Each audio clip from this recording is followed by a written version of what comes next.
거룩하신 하나님 아버지, 참 세상에 약하고 부족한 저희들을 부르셔서 하나님의 자녀로 삼으신 이 은혜를 생각할 때마다 감사와 찬양을 올려드립니다. 주님, 세상의 빛으로 소금으로 삼으셨사오니 이 사명 감당하는 제가 되도록 인도해 주시옵소서. 우리가 귀한 찬양을 통해 영광을 돌려오는 찬양들 기억해 주시고 때마다 간섭하시며 하나님 뜻을 이루기에 부족함 없도록 인도하여 주시옵소서. 주님, 제가 주의 말씀 앞에 섰습니다. 주님께서 말씀을 보내사 우리의 심령을 새롭게 해주시고 심히 부족한 종을 사용하여 주옵소서. 함께 주시기를 원하며 예수님의 이름으로 기도하옵나이다. 아멘. 네.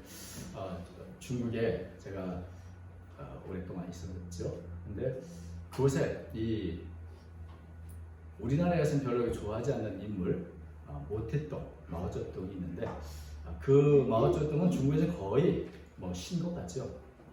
그런데 이 마오쩌둥의 그 유품을 전시하는 기념관도 있고 또 어떨 때는 특별한 기간에 그 유품을 전시하기도 합니다. 근데 거기에 제가 아주 특별하게 보았던 것이 하나 있는데 모태똥이 20년 동안 입었다고 하는 하얀 잠옷이 있습니다.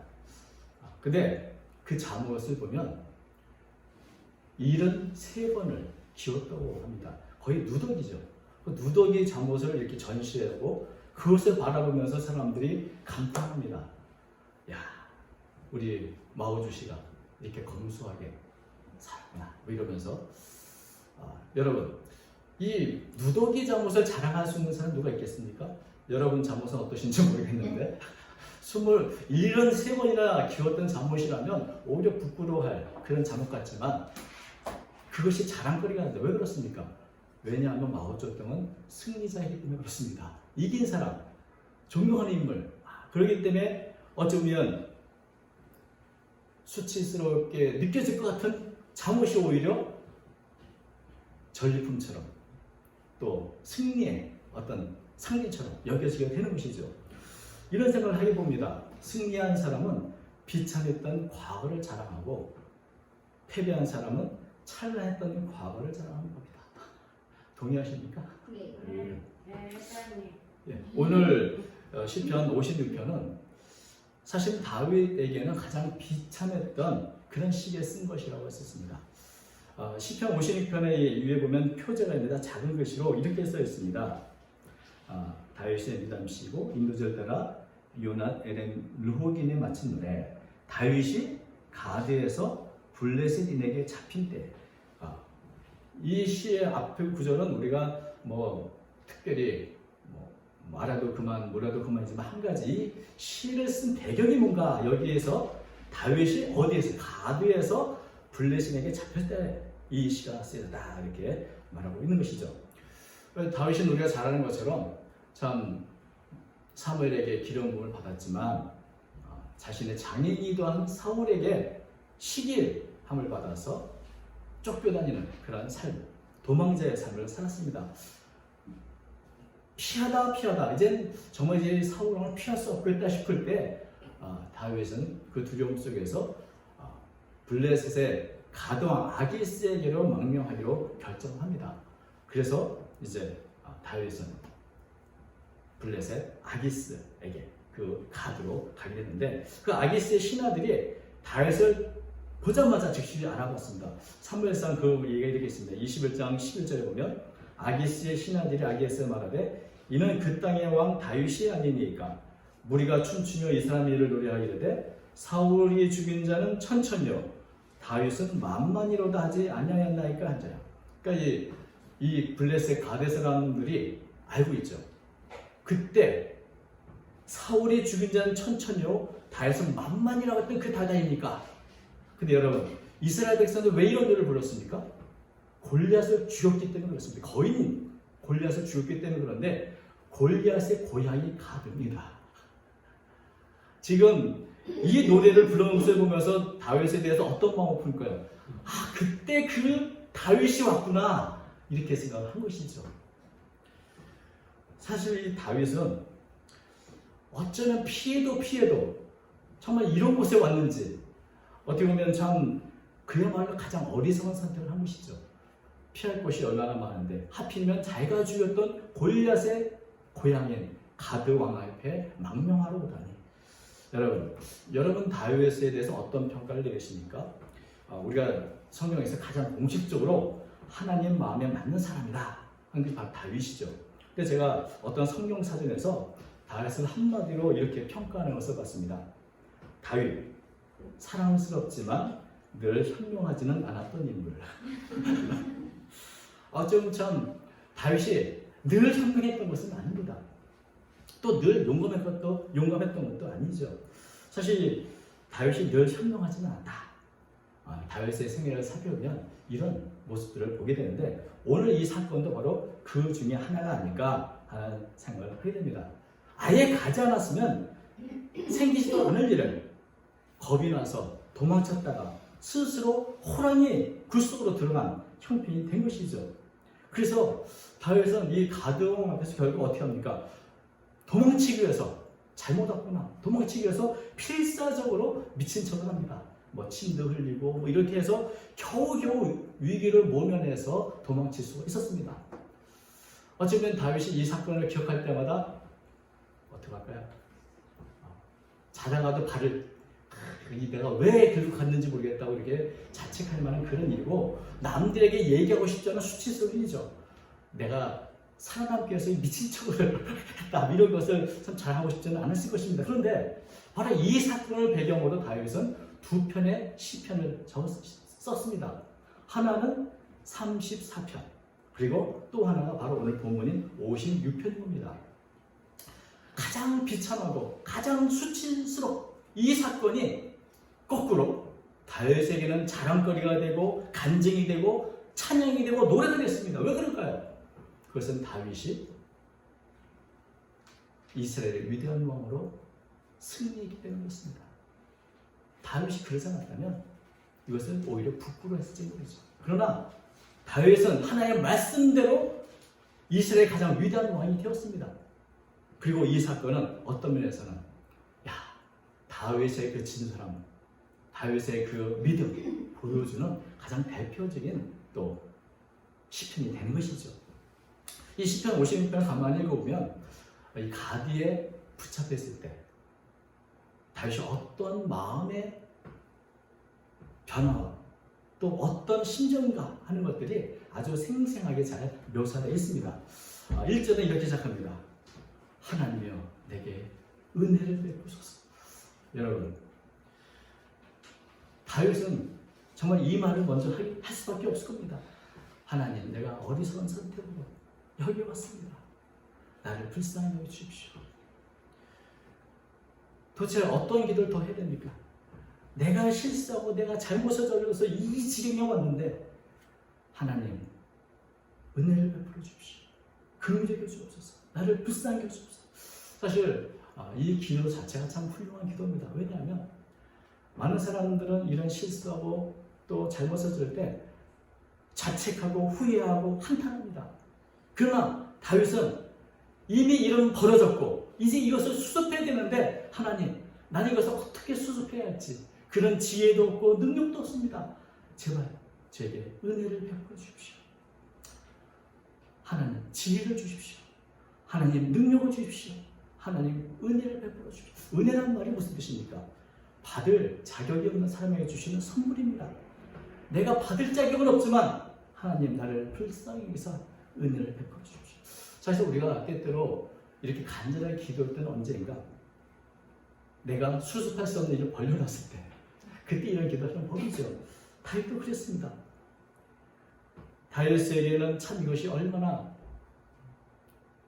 비참하고 또 어처구니 없는 실수인지 모릅니다. 그런데 다윗에게는 이것이 큰 위기였지만 원수지간이었던 블레셋 사람들에게는 이처럼 좋은 기회가 없는 겁니다.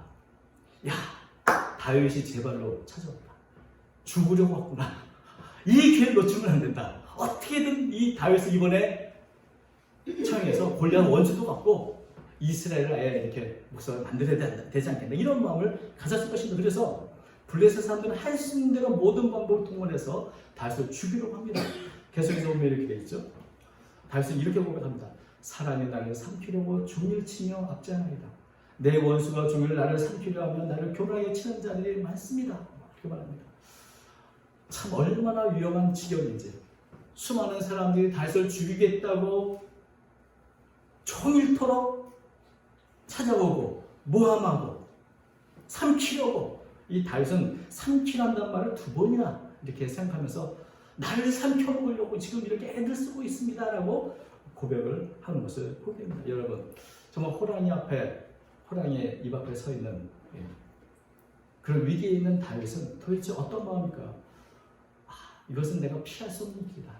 이것은 정말 벗어날 수 없는 위기인데 아마 두려움과 절망감으로 가득했을 것입니다. 분명히 다윗은 마음에 두려움이 가득 찼습니다. 3절을 이렇게 말합니다. 내가 두려워하는 날에는, 이 말은 지금 두려움에 떨고 있다는 뜻이죠. 그런데 지금 굉장히 두려움 속에 있지만 다윗은 내 마음을 이렇게 두려움 속에 방치하진 않겠다, 이런 마음으로 어떻게 합니까? 내가 두려워하는 날에는 내가 주를 의지하리이다. 지금 마음이 굉장히 두려운데 이 두려움에 내 마음을 방치하지 않고 어떻게 하든지 이 두려움과 싸우려고 하는 다윗의 모습을 보게 됩니다. 여러분, 사람이 두려움에 사로잡히면 정말 아무것도 할 수 없습니다. 두려움과 공포 속에서 뭔가 할 생각도 나지 않고 엄두도 나지 않는 것이죠. 이런 이야기를 들어본 적이 있습니다. 고층 빌딩 유리창을 닦는 사람이 초보자 오면 이런 말을 하죠. 절대 아래를 내다보지 마라. 차라리 저 빌딩 꼭대기나 구름이나 이런 것을 봐야지, 아래를 보면 겁에 질려서 네 몸이 화살처럼 굳어지게 될 거야. 더 위험해. 그러니까 밑에 보지 마. 위를 봐야 돼. 이렇게 얘기를 한다고 합니다. 두려움에 우리의 마음이 방치되면 우리가 무슨 짓을 할지 모릅니다. 소극적이 되기도 하고 오히려 엉뚱한 일을 할 수도 있게 되는 것입니다. 그래서 다윗은 자신의 이 두려움에서 벗어나기 위해서 내가 하나님을 의지하겠다, 이렇게 결단하는 겁니다. 이것은 마치 내가 밑을 보지 말아야지, 위를 봐야 돼, 위를 봐야 돼, 스스로에게 말하는 것처럼 다윗은 스스로에게 내가 두려워하는 날에는 내가 주를 의지하리라, 주를 의지하자, 주를 의지하자, 이렇게 고백하는 모습을 보여주는 것이죠. 주를 의지한다는 게 무슨 뜻입니까? 내가 사람 바라보지 않겠다, 내가 환경 바라보지 않겠다, 나는 하나님 바라보고 하나님이 분명히 구원하실 테니 그 구원을 기대하겠다, 이런 의미인 것이죠. 그러면서 두려움 이 날에 나는 하나님을 의지하겠다, 이렇게 말해서 다윗의 마음은 지금 두려움과 믿음이 서로 싸우고 있죠. 누가 이길지 모릅니다. 지금 두려움 속에 있는 다윗이 이제 믿음을 갖고 어떻게든 이겨보겠다고, 두려움을 벗어보겠다고 지금 팽팽하게 지금 싸우는데, 여러분, 믿음이 작동하면 두려움은 제거됩니다. 왜냐하면 믿음은 두려움의 해독제이기 때문에 그렇습니다. 처음에는 팽팽한 것 같아도 결국 믿음은 두려움을 물리칩니다. 그래서 4절에 보면 이런 말입니다. 내가 하나님을 의지하고 그 말씀을 찬송하올지라. 내가 하나님을 의지하였은즉 두려워하지 아니하리니 혈육을 가진 사람이 내게 어찌하리까.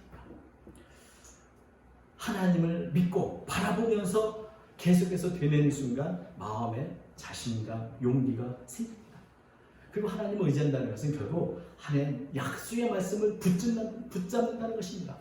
다윗은 어린 시절 사무엘로부터 기름 부음을 받았는데 그때 주었던 말씀, 나를 향한 하나님의 계획입니다. 나를 향한 하나님의 말씀입니다. 그 말씀을 붙잡고 내게 그 말씀을 주신 그 하나님을 찬양하며 지금 그 두려움을 이겨내고자 하는 것입니다. 하나님이 나와 함께 계십니다. 하나님이 나를 도와주십니다. 그렇다면 사람이 가면 나한테 뭘 할 수 있겠어? 사람 알아보지 말자. 사람은 그저 혈육이 있는 나약한 존재일 뿐이야. 이러면서 다윗은 두려움을 이겨내려고 하는 것입니다. 사실 저도 중국에 선교사를 했을 때 우리 선배들이 하도 겁을 많이 줘서 굉장히 두려움 속에 얼마나 지냈던 기억이 있습니다. 누군가 늘 나를 감시하는 것 같고 누군가 나에게 금방 쳐들어올 것 같은 그런 두려움이 있을 때 그때는 정말 아무것도 할 수가 없죠. 그런데 여러분, 사람이 내게 어찌하겠까, 혈육 있는 사람이 감히 나한테 뭘 하겠어 라고 하는 그런 마음을 품는 순간 결국 사람은 누구든지 다 흙으로 돌아가는 나약한 존재, 하나님과는 비교도 되지 않는 그런 나약한 존재에 불과해. 전에가 뭐 이런 말을 해도 되는지 모르지만 제가 불안하고 두려울 때 늘 되뇌는 말이 있죠. 집까지 있게 고까지까지. 아무리 어렵고 힘들어도 집까지 있게 고까지까지 하고 그냥 견디려고 합니다. 내 생명은 사람에게 닿는 게 아니야. 하나님께 닿는 거야. 지금까지 두려움의 대상인 사울왕이든 아기송이든 그 사람들은 그 나를 건들 수 없어. 하나님만이 내 생명을 주관하셔. 이런 믿음으로 다윗은 고백합니다. 혈육을 가진 사람이 내게 어찌하리까? 하나님이 나를 붙들어 주신다. 이러면서 이제 다윗은 당장 눈앞에 보이는 사람이나 환경이 아니라 하나님을 바라보면서 그 두려움을 이겨내고 있는 것입니다. 물론 여전히 환경이나 사람들이 바뀐 것은 전혀 아닙니다. 5절과 6절, 7절을 보면 그들의 모습은 여전히 똑같죠. 5절 이렇게 말합니다. 그들이 종일 내 말을 곡해하며 나를 치는 그들의 모든 생각은 사악이라. 그들이 내 생명을 엿보았던 것 같이 또 모여 숨어 내 발자취를 지켜보나이다. 그들이 악을 해보사 어찌 안전하오리까. 하나님이여 분노하사 무백성을 맞춰서.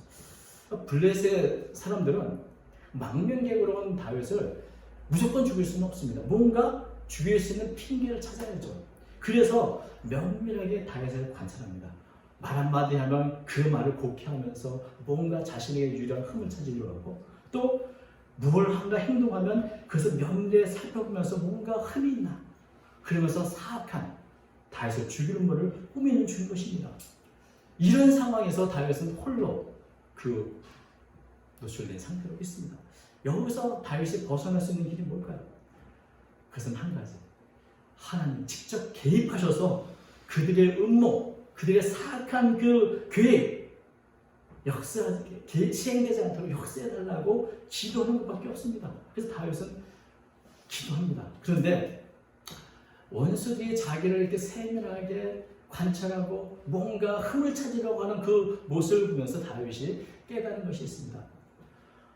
저 원수들도 나를 어떻게든 흠을 잡으려고 이렇게 살펴본다면 나를 사랑하는 하나님은 내 모든 것을 어떤 모습으로 보고 계실까? 라고 생각할 때 하나님은 저들보다 더 세밀하고 정밀하게 나를 지켜보고 계시 않을까?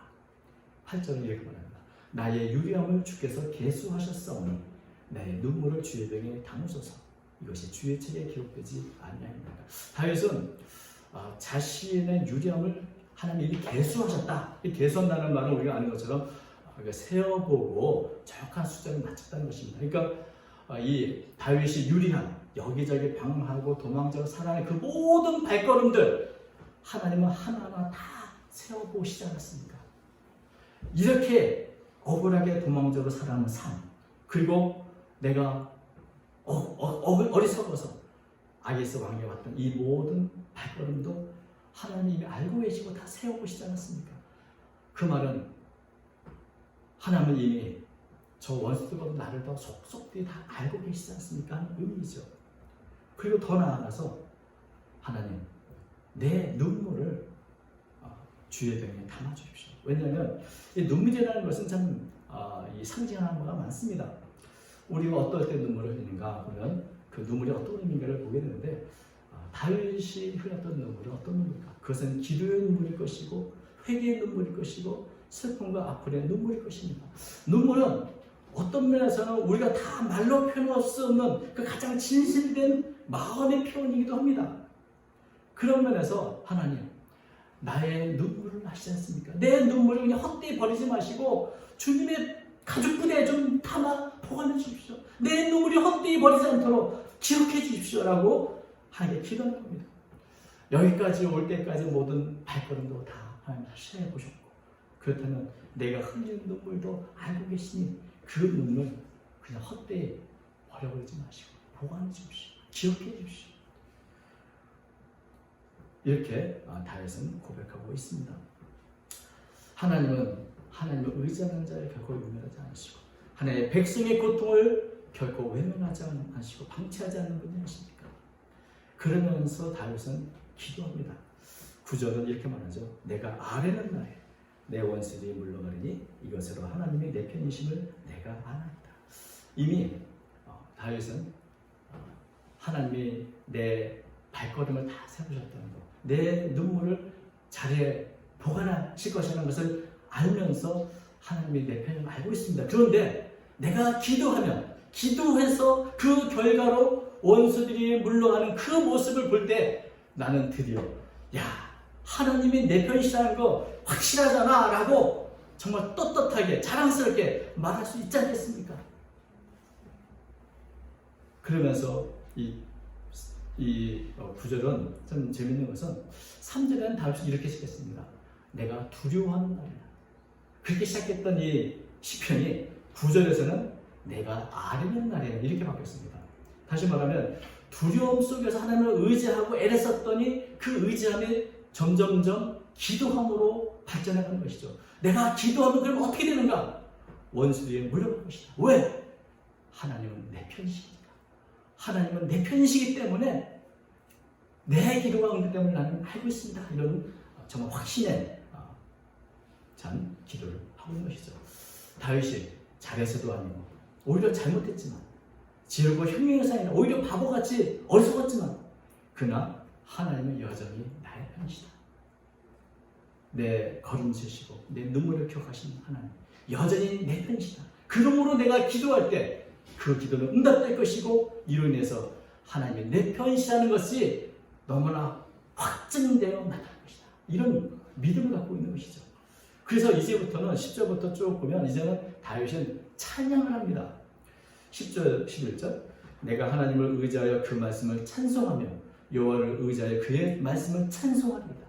내가 하나님을 의지하시는 즉 두려워하지 않으리니 사람이 내게 어찌하니까. 이 10절과 11절은 4절의 말씀과 굉장히 흡사하지만 11절에는 찬송한다는 말, 하나님의 말씀을 찬송한다는 말이 거듭해서 반복하고 있는 것을 보게 되는 것이죠. 결국 이것은 다윗의 두려움이 변해서 찬송이 되었다는 것을 말해준 것입니다. 하나님이 내 편인데 저 흙에서 나와서 흙으로 돌아가는 인생이 나를 뭘 할 수 있겠어? 내가 왜 그대로 두려워해? 하나님은 내 편이시야. 나는 하나님의 말씀을 붙잡고 그 말씀을 찬송할 거야 라고 이런 고백을 하게 되는 것이죠. 물론 지금도 눈앞에는 살기 등등한 블레셋 사람들이 다윗을 살피려 하고 있습니다. 그러나 이제 그것이 더 이상 다윗에게는 두려움이 되지 않습니다. 왜 그렇습니까? 다윗의 믿음의 눈이 열렸습니다. 블레셋 사람이 보이는 게 아니라 내 편에 서 계신 하나님이 보였기 때문인 것입니다. 하나님은 나에게 승리를 주실 것이고 주신 말씀을 이룰 것이라는 분명한 확신 속에서 다윗은 찬송하기 시작한 것입니다. 그리고 이제 마지막 12절과 13절은 자신이 죽음의 위에서 벗어나서 생명으로 옮겼음을 고백합니다. 12절과 13절 하나님이여 내가 주께 소원함이 있사온즉 내가 감사제를 주께 드리리니 주께서 내 생명을 사망에서 건지셨습니다. 주께서 너로 하나님아 생명의 빛에 다니게 하시려고 실족하지 아니하게 하지 아니하셨나이까. 말이 좀 어렵지만 실족하게 하지 않게 하셨다 그런 의미죠. 생명의 빛에 다닌다는 것은 이제는 죽음의 두려움이 아니라 이제는 승리의 그 빛 가운데 내가 살아갈 거라는 분명한 확신을 다윗은 갖고 있는 것을 보게 됩니다. 다윗의 이런 기대와 확신과 같이 다윗은 마침내 그 아기스 선악에서 벗어나게 했습니다.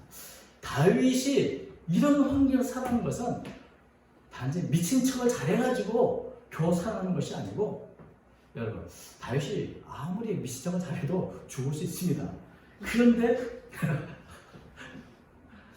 다윗이 살아가는 것은 블레셋 사람들이 다윗을 해치지 않은 것이 아니라 다윗을 해치고 싶었지만 해칠 수 없었던 겁니다. 왜냐하면 다윗의 생명은 누가 붙잡고 계시기 때문에 하나님이 붙잡고 계시기 때문인 것입니다. 다윗은 바로 이것을 깨달았기 때문에 가장 수치스럽게 여기서 이 사건을 오히려 간증히 하고 노래하고 또 찬양하며 기념하는 것입니다.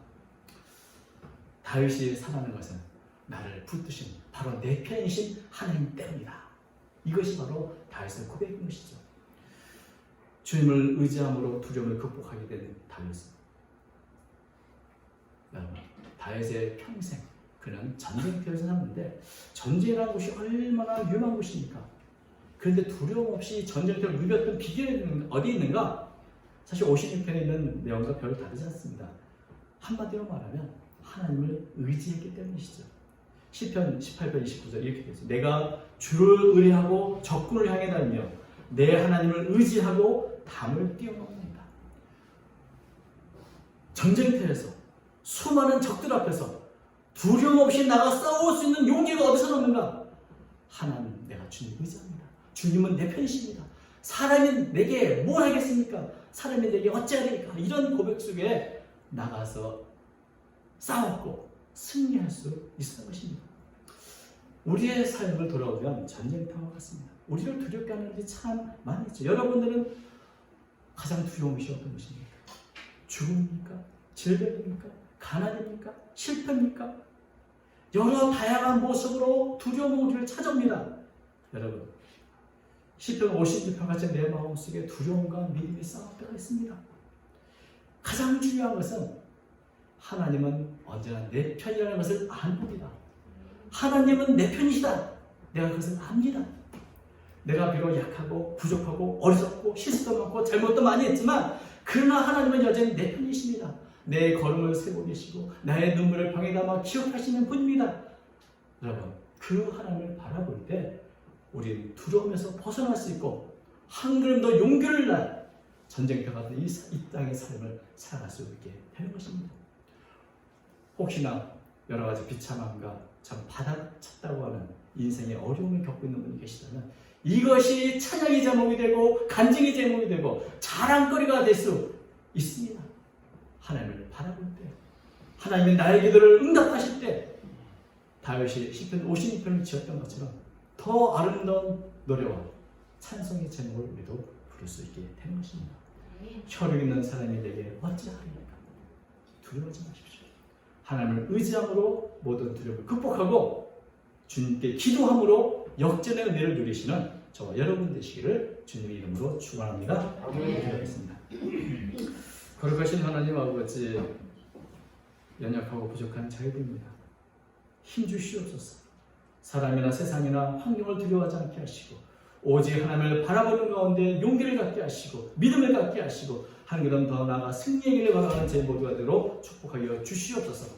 우리도 함께해 주시고 은혜 주심을 써오며 모든 것을 살아계신 예수님의 이름으로 기도하옵나이다. 아멘.